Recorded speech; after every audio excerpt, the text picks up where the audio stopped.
मैं सुनील कुमार अनुपम हिंदी ज्ञान क्षेत्र में आप सभी का हार्दिक स्वागत करता हूँ। प्यारे बच्चों, आज हम पढ़ेंगे कक्षा 11 हिंदी के अंतर्गत द्वितीय पाठा प्रयागः। प्रयाग जिसका हिंदी अर्थ है प्रयाग। देखते हैं किसके बारे में पढ़ेंगे। प्रयागः। समझते हैं पहले इसका संदर्भ। संदर्भ कैसे लिखा जाता है फिर क्या समझेंगे। संदर्भ संदर्भ सुने। प्रस्तुत संस्कृत गद्य खंड हमारी पाठ्य पुस्तक हिंदी के संस्कृत खंड से, या आप कह सकते हैं इसके किताब का नाम है संस्कृत दिग्दर्शिका। संस्कृत दिग्दर्शिका के प्रयागः क्या नाम लिखेंगे। प्रयागः।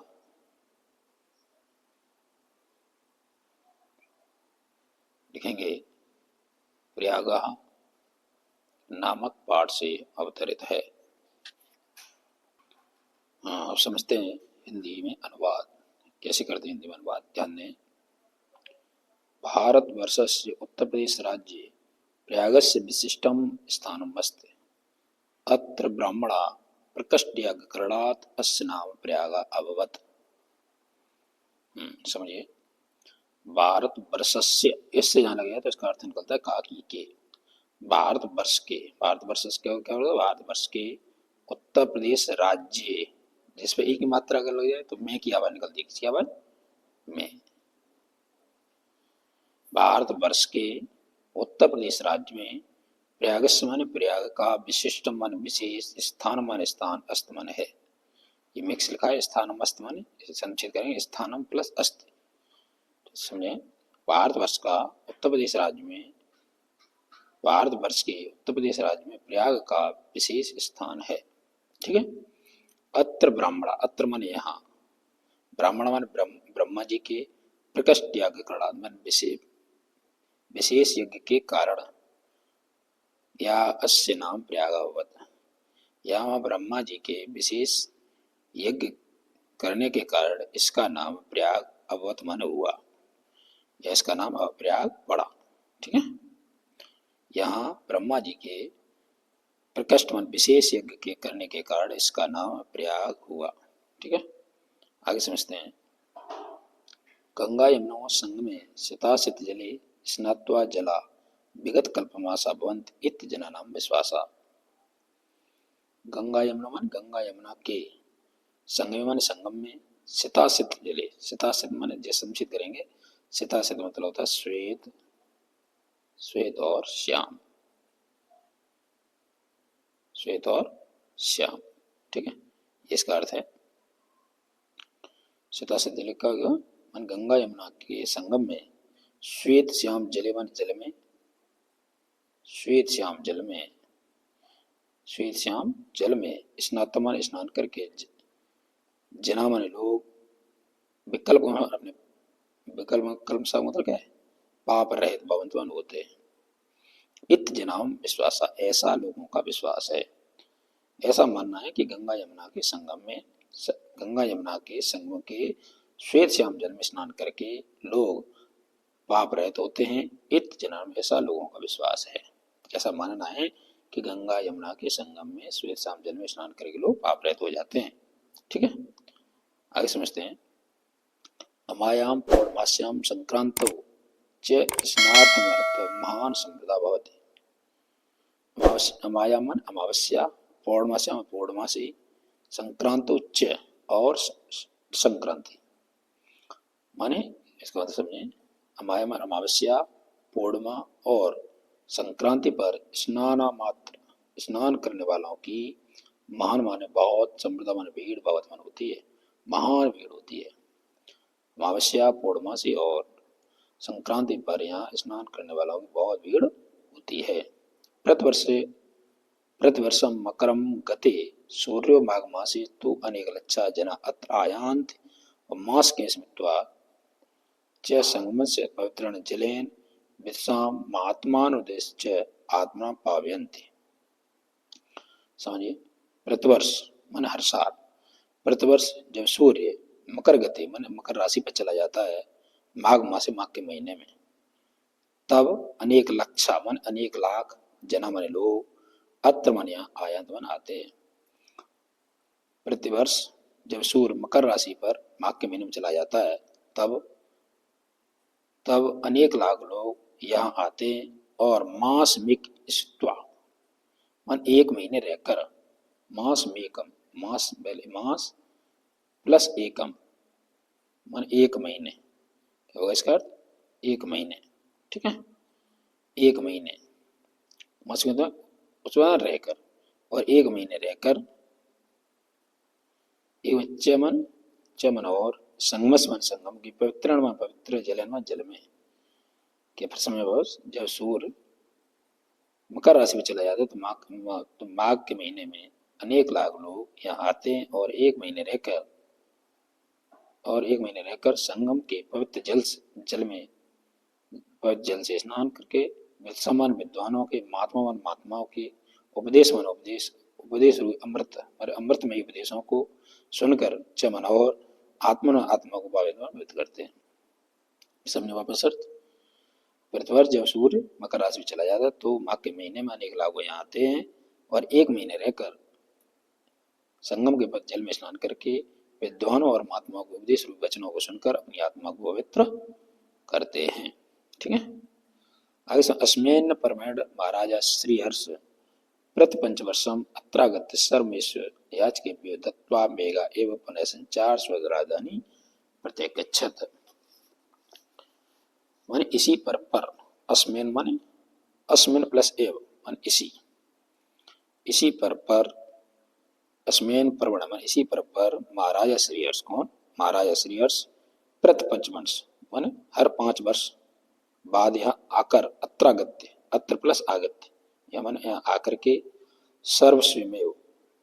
सर्वस्व दान में याचकेभ्यो मान क्या होता है दान में देकर याचकेभ्यो माने दान दत्ता माने देकर के मेघ माने बादलों की तरह इव माने ही बादलों की तरह बादलों भांति पुनः संचार में संचय करने के लिए स्वराजधानी में अपनी राजधानी प्रत्यक्ष माने लौट जाते थे। ठीक है, समय वापस इसी पर महाराज श्रीहर्ष हर पांच वर्ष बाद यहाँ आकर के सर्वस्व दान करके बादलों के बाद पुनः संचय करने के लिए अपनी राजधानी लौट जाते थे। प्रत्येक गच्छत। ठीक है, चलो आगे समझते हैं। धन्य ऋषि भारद्वाज आश्रम अपि अत्र वस्ति यत्र पुरा दस सहस्त्रमिता विद्यार्थिना अधीतन आसन। ऋषि भारद्वाज का आश्रम अपमन भी अत्र मन यही अस्त मन है। ऋषि भारद्वाज का आश्रम अपमन भी अत्र मन यही अस्त मन है।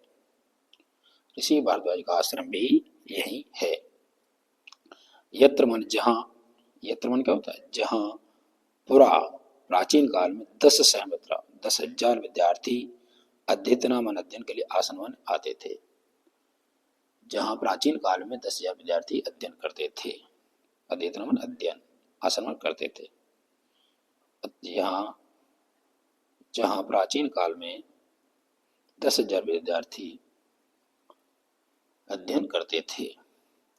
पितु आज्ञाम पालनम पुरुषोत्तमा श्रीरामा अयोध्यायां वनम गच्छन् कुत्र मया वस्तव्यम इति पृष्ठम अत्र भरद्वाज समीपम आगत। पिता की आज्ञा का पालन करते हुए भगवान श्री राम या पुरुषोत्तम श्री राम अयोध्या को वन को जाते, तब जाते हुए गच्छन् कुत्र मया वस्तव्यम, तब बोले कि मुझे कहाँ रहना चाहिए या मुझे कहाँ निवास करना चाहिए। इत प्रतिष्ठम ऐसा पूछने के लिए अत्र मन यही भरद्वाज से समीप आगत, तो भरद्वाज जो ऋषि थे उनके समीप आए कि हमें कहाँ स्नान करना चाहिए। यह पूछने के लिए यही ऋषि भरद्वाज के पास आए थे, कैसा मानना है। चित्रकूट में त्वन्य वासयोग्यम उचित स्थानम इति तेनादिष्टा राम सीता लक्ष्मण च स चित्रकूटम अगच्छत्। चित्रकूट में प्लस एव माने उन्होंने क्या कहा चित्रकूट में ही त्वन्यवास योग्य, आपके लिए, आपके निवास के लिए योग्य मान योग, उचित माने ठीक, स्थान मान इत्य, माने आप चित्रकूट में ही आपके लिए, आपके रहने योग्य उचित स्थान है। इत तेनादिष्ट, ऐसा कहकर के तिष्ट इत तेनादिष्टा, ये आदेश पाकर राम सीता और लक्ष्मण स मन साथ में चित्रकूट अगच्छत, चित्रकूट को गए। ऐसा आदेश पाकर राम सीता और लक्ष्मण के साथ चित्रकूट को गए थे। ठीक है, ये ऐसा मानना है। आगे बात करते हैं। पुरावत्स नामक में कम समृद्ध राज्य मासीत अस्य राजधानी कौशाम्बी इति नाति दूरे वर्तत। अस्य राज्यस्य शासका महाराज उदयन वीर अथ प्रथम ललित कला विज्ञ चासीत यमुना तटे आधुनिक सुजावन ग्रामे तस्य स्वयं प्रासादस्य ध्वंसावशेषा तस्य सौंदर्य आख्यापयन्ति।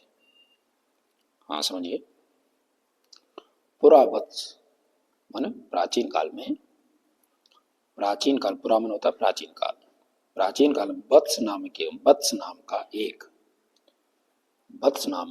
एक समृद्धशाली राज्य मन राज आसित मन था। प्राचीन काल में वत्स नामक एक समृद्धशाली राज्य था। अस्य राजधानी कौशाम्बी, जिसकी राजधानी कौशाम्बी, इति जो नाति दूर है, जो ज्यादा दूर नहीं है, इसकी राजधानी कौशाम्बी जो यहाँ से अधिक दूरी पर नहीं थी। अस्य राजस्य शासका, इस राज्य का शासक महाराजा उदयनवीर कौन है? असमन इसके राज्य का शासक महाराज उदयनवीर अप्रथम सुंदर, अद्वितीय सुंदर, ललित कला विज्ञ चासी और ललित कलाओं को जानने वाला था। इस राज्य का शासक महाराज उदयनवीर अनुपम सुंदर और ललित कलाओं के ज्ञाता थे, यह ललित कलाओं जानने वाला था। ठीक है। यमुना तटे आधुनिक सुजावन ग्राम में, यमुना तटे मान यमुना के किनारे, आधुनिक सुजावन ग्राम में, जो वर्तमान में सुजावन जो ग्राम है, जो आधुनिक सुजावन ग्राम में, आधुनिक सुजावन ग्राम में मानी ग्राम में, तस्य मन उसके स्वयामन प्रासाद, स्वामन नामक, स्वामन प्रासाद मन होता है महल, प्रासाद मन का होता है, प्रासाद शब्द का प्रासाद का अर्थ होता है महल। ठीक है, तो स्वामन नाम के महल के ध्वंसावशेषा होता है खंडर, होता है खंडर। ठीक है, ध्वंसावशेषा तस् मन उसकी सौंदर्य अनुराग मन उसकी सुंदरता के को क्या प्रसिद्धि प्राप्त करते हैं या उसकी सुंदरता को प्रकट कर रहे हैं। वापस समझें,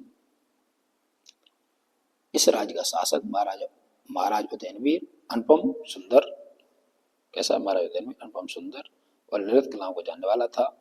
यमुना के किनारे या यमुना के किनारे आधुनिक सुजावन गांव में उसके स्वामिन महल के खंडर जो हैं, खंडर हैं, उनके सौंदर्य प्रेम को प्रकट कर रहे हैं। उनके तस्मन उनके सौंदर्य अनुरागमन प्रेम ख्यापन प्रकट कर रहे हैं। ठीक है, आगे समझे। प्रियदर्शी सम्राट शोका कौशाम्बेव स्वशलालेखम अकार्यत ये वदना कौशाम्य आनीय प्राग दुर्गे असुरक्षिता। प्रियदर्शी सम्राट अशोक कौशाम्बेव मन कौशाम्बी में भी या कौशाम्बी में ही स्वशलालेख अपने शिलालेख का अकार्यत मन अपने शिलालेख बनवाया था। प्रियदर्शी सम्राट अशोक ने कौशाम्बी में ही अपना शिलालेख बनवाया था। ये वदना जो आज भी कौशाम्बी आनीय, कौशाम्बी के जो आजकल कौशाम्बी से लाकर जो अधुनावन आज कौशाम्बी आनी मन लाकर के प्रयाग के दुर्ग मन किले में सुरक्षित है, जो आजकल कौशाम्बी से लाकर के प्रयाग के दुर्ग में सुरक्षित रखा हुआ है। ठीक है, आगे समझते हैं। आगे है गंगा या पूर्व प्राण प्रसिद्ध महाराजा पूर्वसा राजधानी प्रतिष्ठा झूसी इत्यादिनकम नामना प्रसिद्ध मस्त। गंगा के पूर्व में प्राण प्रसिद्ध महाराज पूर्वस राजधानी प्रतिष्ठानपुर, जो महाराज पूर्वस राजधानी प्रतिष्ठानपुर थी, जो झूसी के नाम से प्रसिद्ध है। जैसे ये क्या बताया, गंगा के पूर्व में प्राण प्रसिद्ध महाराजा पूर्वा की राजधानी प्रस्थानपुर, जो आजकल झूसी के नाम से प्रसिद्ध है।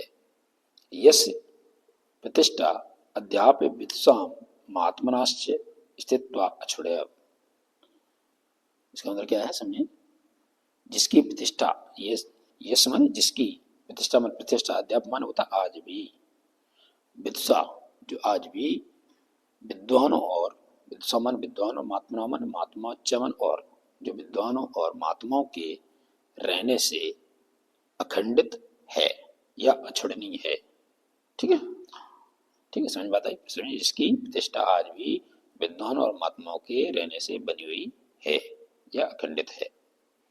ठीक है, आगे समझे। इतिहास प्रसिद्ध नीति ने पढ़ा मुगल शासक अकबर नाम दिल्ली सुदूर पूर्व देशस्तु कड़ा जौनपुर नाम क्यों समृद्ध राजो नीचम दुष्कर्म विज्ञात मृद्धि प्रयाग गंगा बना प्रवृत्त दृढ़ अकार्यत। समझिए क्या लिखा।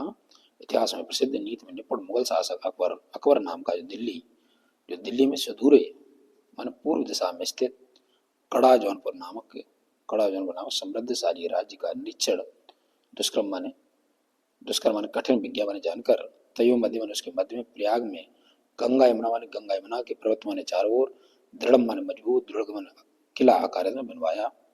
गंगा के प्रवाह के कारण के से रक्षा लड़ाई में रक्षा के लिए विशाल बंधम आकार बांध भी बनाया, जो आज भी नगर की गंगा की मध्य की सीमा में स्थित है। ठीक है, वापस पूरा अर्थ समझे क्या लगा। इतिहास में प्रसिद्ध समझे डॉक्टर वापस। इतिहास प्रसिद्ध नीति ने पढ़ा मुगल शासक, इतिहास में प्रसिद्ध नीति ने पढ़ अकबर नाम का मुगल शासक ने दिल्ली से सुदूर पूर्व दिशा में स्थित कड़ा जौनपुर नामक समृद्धशाली दोनों राज्यों के क्या लिखा पूर्व दिशा में स्थित कड़ा जौनपुर नामक जो है शक्तिशाली राज्य का निरीक्षण करके उसके निरीक्षण को कठिन जानकर उसके मध्य में प्रयाग में गंगा यमुना के चारों ओर मजबूत एक किला बनवाया और गंगा के प्रवाह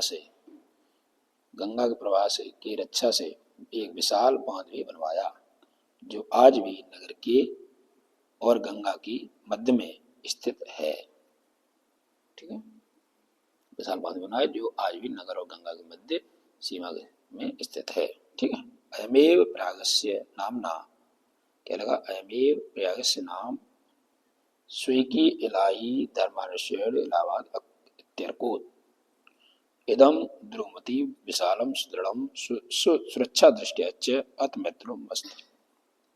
समझिए, अयमन यही प्रयाग के नाम अपने इलाही धर्म के अनुसार मन यही प्रयाग का नाम जो है उसने अपने इलाही धर्म के अनुसार इलाहाबाद उत्पन्न किया। और समझे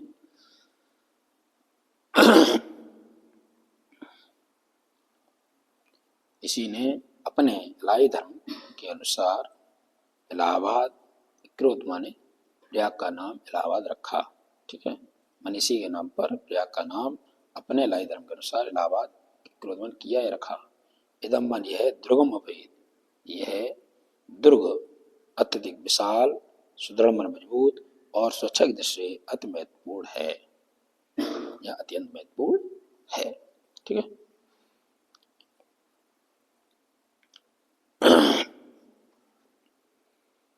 आगे समझते हैं।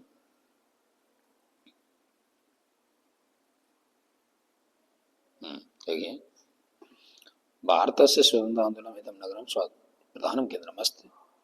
श्री मोतीलाल नेहरू महामना मदन मोहन मालवीय आजादो पन्ना नाम चंद्रशेखर अन्य च स्वतंत्र संग्राम से पावन पौमोत्सव आंदोलन से संचालन अकुर्वन् राष्ट्र नायक पंडित जवाहरलाल नेहरू एवं क्रीड़ा स्थली कर्मभूमिश्च। समझिए, भारत के स्वतंत्र आंदोलन का इदम मन यह नगर प्रधान केंद्र आसीद मन था। भारत का स्वतंत्र आंदोलन का यह नगर प्रधान केंद्र था, जहाँ श्री मोतीलाल नेहरू महामना मदन मालवीय चंद्रशेखर आजाद और अन्य स्वतंत्रता संग्राम सैनिक यही इसी पावन भूमि में स्वतंत्र रह करके आंदोलन का संचालन अकुर्वन् किया। ठीक है, यह नगर भारतवर्ष के स्वतंत्रता आंदोलन का प्रधान केंद्र था। श्री मोतीलाल नेहरू, महामना मदन मोहन मालवीय और चंद्रशेखर आजाद और अन्य स्वतंत्रता संग्राम के अन्य सैनिकों ने इसी पावन भूमि पर रहकर आंदोलन का संचालन किया और राष्ट्र नायक पंडित जवाहरलाल नेहरू यम क्रीड़ा स्थली कर्मभूमि, राष्ट्र के नायक पंडित जवाहरलाल नेहरू की यह क्रीड़ा स्थली और कर्मभूमि भी है। ठीक है, ये बात समझे।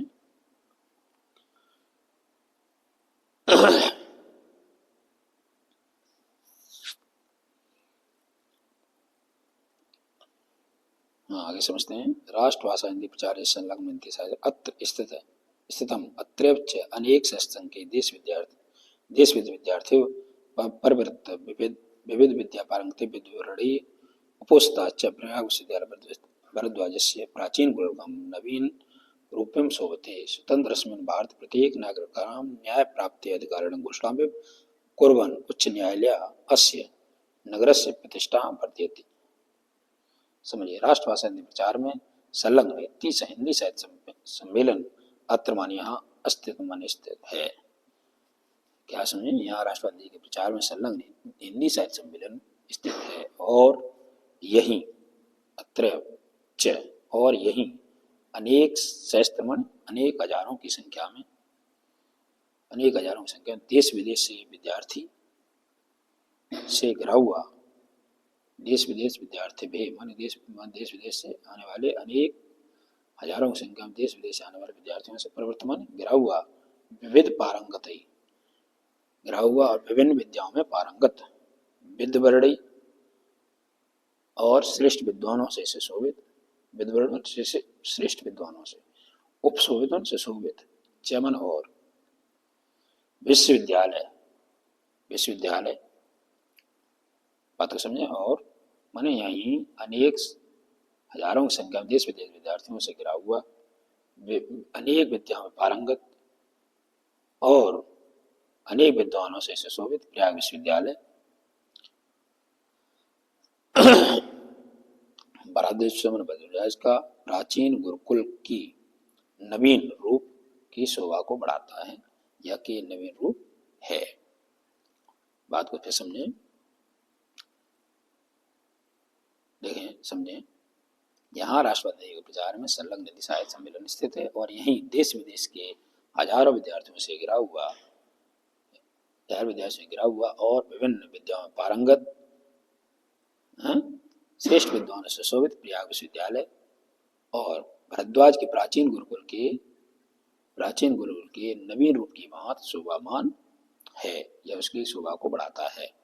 भरद्वाज प्राचीन गुरुकुल था, वो इसी का रूप है। जो कौन बन गया उसकी जगह प्रयाग विश्वविद्यालय बन गया है वो। ठीक है, वही है। वो पहले प्राचीन क्या था, भरद्वाज ऋषि का गुरुकुल था। आगे समझे। स्वतंत्र समय भारतीय प्रत्येक नागरिक का इस स्वतंत्र भारत में प्रत्येक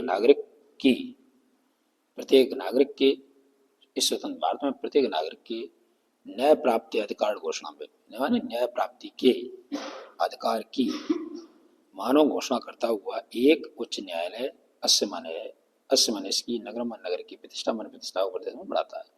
एक उच्च न्यायालय है जो इस नगर की प्रतिष्ठा को बढ़ा रहा है या बढ़ाता है। बात समझे।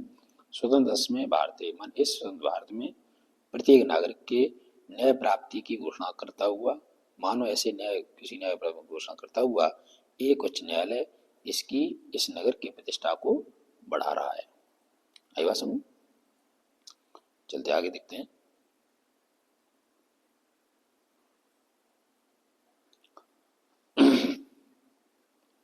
कह रहा है एवं गंगा यमुना सरस्वती नाम पवित्र संगमे स्थित भारतीय संस्कृति केंद्रस्य महिमानां वर्णनं महाकवि कालिदास सप्तमेव अकथयत्। एवं इस प्रकार गंगा यमुना और सरस्वती के पवित्र संगम में स्थित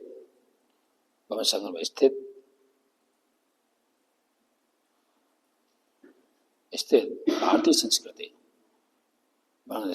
और भारतीय संस्कृति के केंद्र की क्या इस प्रकार गंगा यमुना और सरस्वती, गंगा यमुना और सरस्वती के पवित्र संगम की स्थित भारतीय संस्कृत के केंद्र की च माने भारतीय संस्कृत का जो केंद्र है, जो प्रयाग है, की महिमा का वर्णन करते हुए महाकवि कालिदास ने सत्यमेव कथयत माने सत्य कहा है। क्या कहा? अकथयत माने सत्य कहा था। ठीक है, समझिए। ये श्लोक है, समुद्र पत्नी जन्य संपाते पूतान मन्ना मात्र कलाभिषेक तत्वावबोध बिना विभूषा तुनित्यानाथ शरीर बद्धा। सुनिए क्या अर्थ है। समुद्र पत्नियों, समुद्र की पत्नियों वन पत्नियां, समुद्री जो पत्नियां बताएगी वो गंगा और यमुना है। समुद्र पत्नियों वन समुद्री जो पत्नियां हैं गंगा और यमुना की।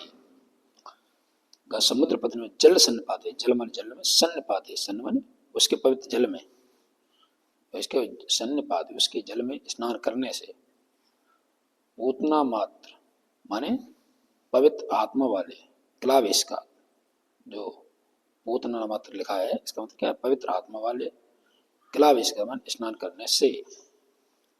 फिर आप समझिए, यहाँ समुद्री दो पत्नियां अर्थात गंगा और यमुना के जल के संगम पर स्नान करने से पवित्र आत्मा वाले व्यक्तियों के तत्व ज्ञान के, तत्वबोधन और तत्व ज्ञान के बिना ही, बिना लगा ना, बिना भी, बिना माने बिना भी, जो तत्व ज्ञान के बिना ही ऐसा मानना है कि ऐसे गंगा यमुना के जल में माने संगम में स्नान करने से पवित्र आत्मा वाले व्यक्तियों के तत्व ज्ञान के बिना ही भूयसा, भूयसा माने पुनः, भूयसा माने क्या होता है? पुनः